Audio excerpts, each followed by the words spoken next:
찬송가 92장입니다.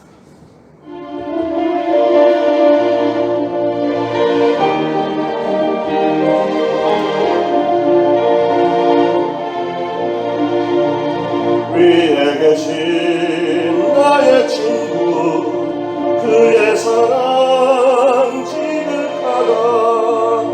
이은 예수 그리스도 나의 주, 나의 친구, 사랑하는 나의 친구, 늘 가까이 계시도다.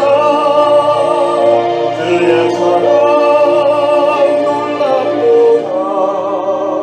변함없는 나의 친구, 나를 위해 죽으시고 나를 구원하셨으니 기쁨으로 경배하며 찬양하리. 나의 친구, 사랑하는 나의 친구, 늘 가까이 계시도다. 그의 사랑 놀랍도다. 변함없는 나의 친구,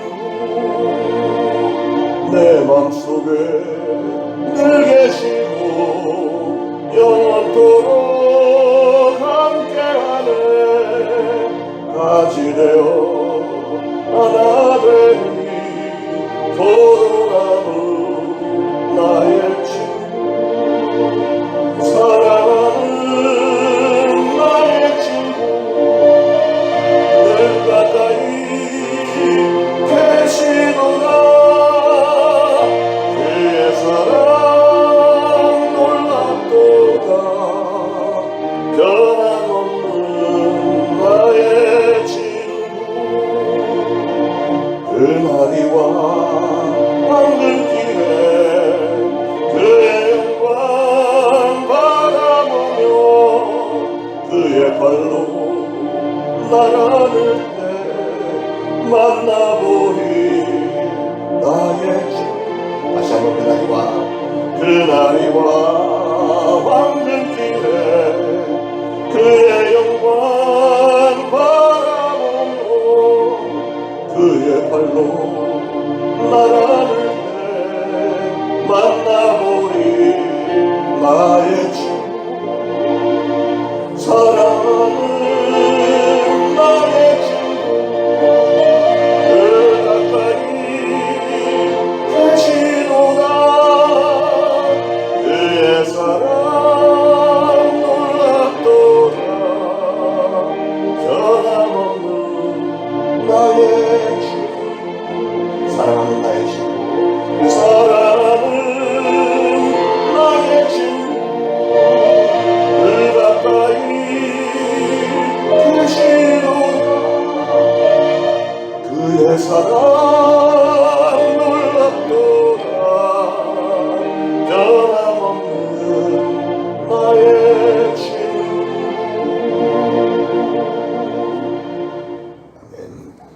이사야서 62장 1절부터 12절 마지막 절까지 우리 다 같이 한 목소리로 받들어 봉독하시겠습니다.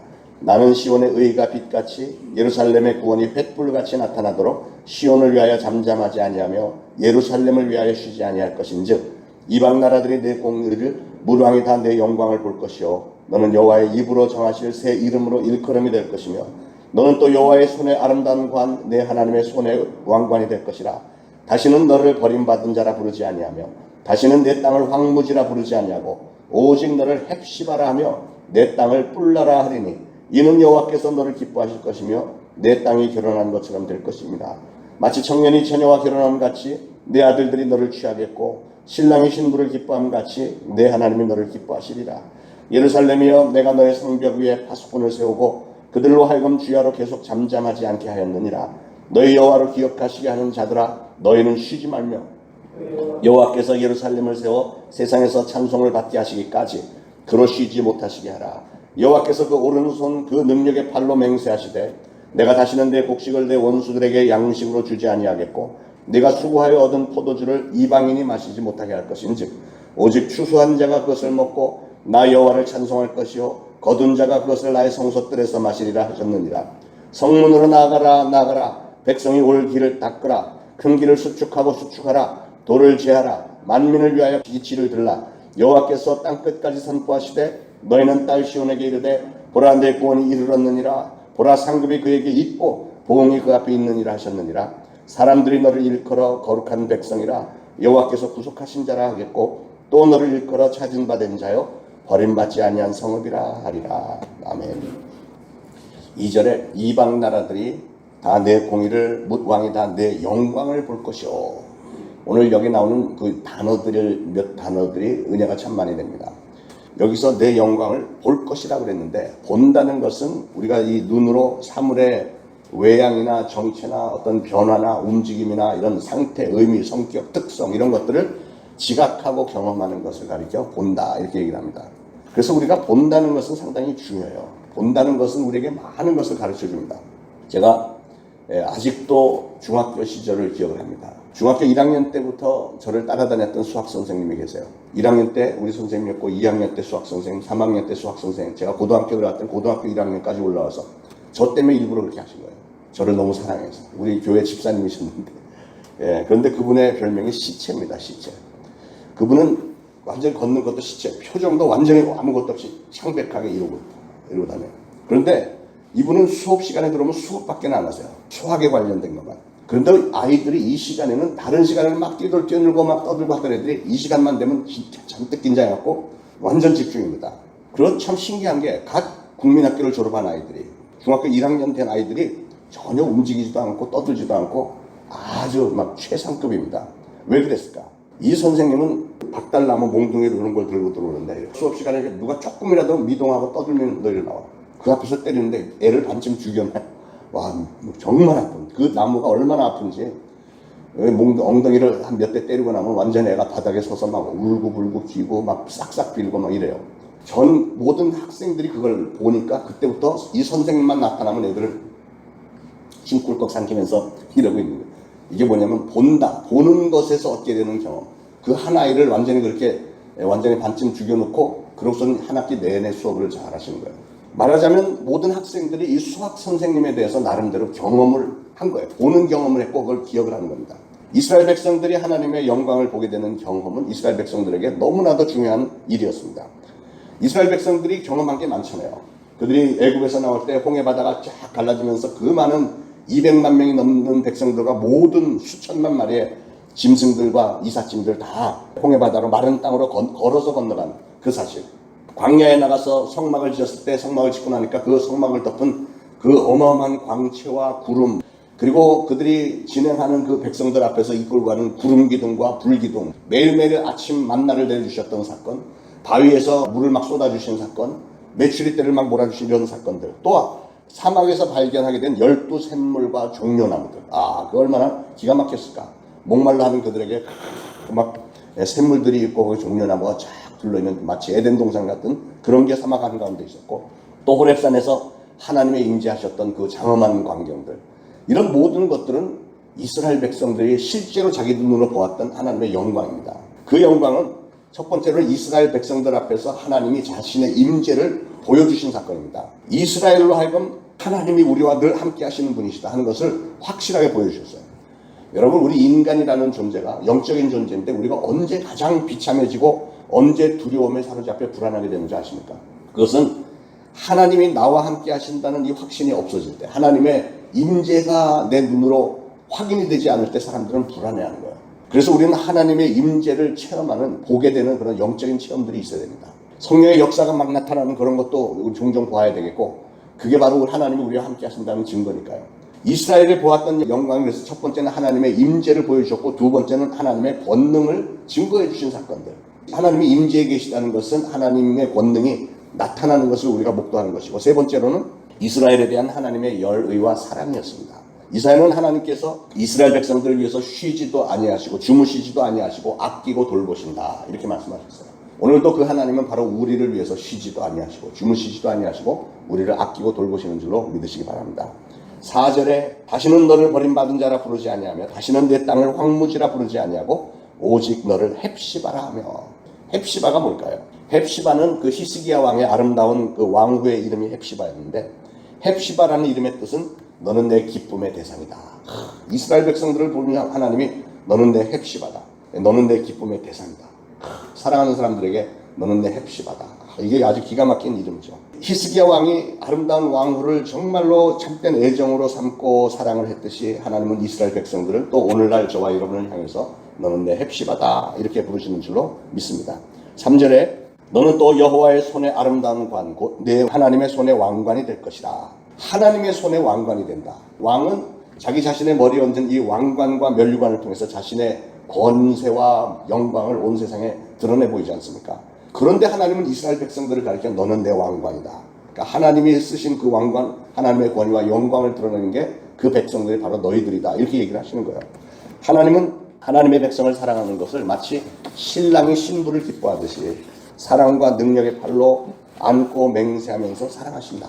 바로 오늘도 우리를 그렇게 사랑하시는 줄로 믿으시기 바랍니다. 자, 이사야 선지자가 이 말씀을 전할 때 이스라엘은 사실은 하나님의 영광으로부터 굉장히 멀리 떨어져 있었습니다. 그래서 4절에 말하는 버림받은 자, 황무지로서의 이스라엘, 빼앗긴 자로서의 이스라엘이 되고 말았고요. 열방에 멸시받은 자 이스라엘이 되고 말았습니다. 북쪽 이스라엘은 이미 아수르에게 침략을 당해서 다 포로로 끌려가고 죽임당하고 막 이렇게 했고, 남조 유다는 바벨론에 의해서 침략당하고 그래서 그들도 역시 포로로 끌려가 이런 상황입니다. 이런 상황, 완전히 이 땅은 황무지가 됐을 때, 황무지가 어떻습니까? 아무도 손을 대지 않으니까 정말 거칠 대로 거칠어진 땅, 제 기능을 다하지 못한 척박함과 음산함 이런 게 느껴지지 않습니까? 황무지라는 것은 사람이 손을 대지 않으면 거칠은 잡초들, 가시 달린 이런 것들이 막 펴나는 것이 바로 그게 황무지입니다. 그런데 여러분, 교회도 사실은 마찬가지입니다. 교회는 여기저기 성도들이 사랑과 정성으로 손을 대고 가꾸고 이런 모습을 보여줘야 됩니다. 황무지 같은 모습을 보일 수는 없잖아요. 집이라는 게 이상해요. 이 건물이라는 것은 아무도 사용을 안 하면 다 깔끔하게 이렇게 유지가 될 것 같잖아요. 그런데 그렇지 않아요. 사람이 들락거리지 않는 건물은 점점 벌레들 꼬이고 막 곰팡이 쓸고 막 이것저것 지저분한 것들이 올라오기 시작하고 막 이렇게 굉장히 지저분해지고, 그리고 건물이 수명이 줄어들지 않습니까? 그러니까 교회도 성도들의 손길로 늘 가꿔야 되고, 그리고 이 지역 주민들에게도 아름다운 믿음의 꽃과 사랑의 나무가 있는 동산으로 비춰줘야 되겠습니다. 자, 이사야 선지자는 어떻게 해서 이 하나님의 영광을 볼 수 있었을까? 그것은 두말할 것 없이 기도였습니다. 기도. 우리가 볼 영광은 믿음의 눈, 영혼의 눈을 통해서 볼 수 있는 겁니다. 기도는 우리의 어두운 영의 눈을 활짝 열어서 하나님의 영광을 보도록 해주는 거예요. 본다, 본다는 단어. 또 하나의 뜻은 우리가 얻은 것을 맡고 그리고 또 지키는 것까지, 이걸 다 본다고 해요. 예를 들면 내가 며느리를 보게 되었어요. 이것은 뭐냐면 며느리를 새롭게 얻게 되었다, 그런 얘기잖아요. 그거를 며느리를 보게 되었다고 표현하는 거예요. 그러니까 내가 얻게 된 것도 보게 되었다고 하고, 여러분들이 어디 좀 다녀올 때 애들에게 너희들 집 잘 보고 있어야 돼? 그 말은 뭐냐면 잘 보라는 것은 잘 맡아서 관리하고 있으라는 얘기잖아요. 지켜라는 것이고, 이스라엘 백성들이 하나님의 영광을 보는 경험을 했던 것은 하나님이 그들에게 보신 은혜였고 또 확실하게 그들의 소유가 된 것이고 보게 되었다. 그것을 맡게 된 것이고 그것을 잘 지켜야만 하는 것을 다 포함하는 그런 말이었습니다. 그래서 이사야는 이스라엘 백성들을 하나님의 파수꾼이라고 말을 합니다. 파수꾼이 종일 쉬지 않고 낭대 꼭대기에서 둘러보면서 간첩이 들어오지 않나, 탈북한 사람들이 다시 돌아가지 않나, 이걸 막 계속 지켜보고 해야 되는 게 파수꾼의 역할인 것처럼, 6절에 보니까 예루살렘이여 내가 너의 성벽 위에 파수꾼을 세우고 그들로 하여금 주야로 계속 잠잠하지 않게 하였느니라. 너희 여호와로 기억하게 하시는 자들아 너희는 쉬지 말며 하면서 이사야 선지자는 파수꾼이 구체적으로 해야 할 일을 하나님의 영광을 찬송하는 일이다, 이렇게 그 결론을 주었습니다. 파수꾼이 해야 될 일은 하나님의 영광을 찬송하는 일이다. 7절에 보니까 또 여호와께서 예루살렘을 세워 세상에서 찬송을 받게 하시기까지 그로 쉬지 못하시게 하라. 찬송하라는 거예요. 여러분, 찬송이라는 것은 단순히 노래만 하는 게 아닙니다. 무슨 노래하면서 나 기분 좋으라고 찬송하는 게 아니죠. 찬송은 하나님을 높이고 하나님을 기리는 거예요. 진정한 찬송은 하나님께 영광을 돌리는 내용이다. 오로지 하나님을 향한 노래. 이사야는 하나님께서 세상 사람들로부터 찬송을 받게 하라 그랬는데, 우리가 성령을 의지하면서 하나님 앞에 기도하는 중에 오늘 말씀을 정리하면 우리가 하나님의 영광을 보게 되고 하나님의 영광이 충만하게 되어서 우리에게 임하고, 온 세상은 비록 어두워져 있어도 우리는 이 세상과 만민들에게 하늘의 영광을 증거하면서 하나님께 영광 돌리는 저와 여러분들 되시기를 축원합니다.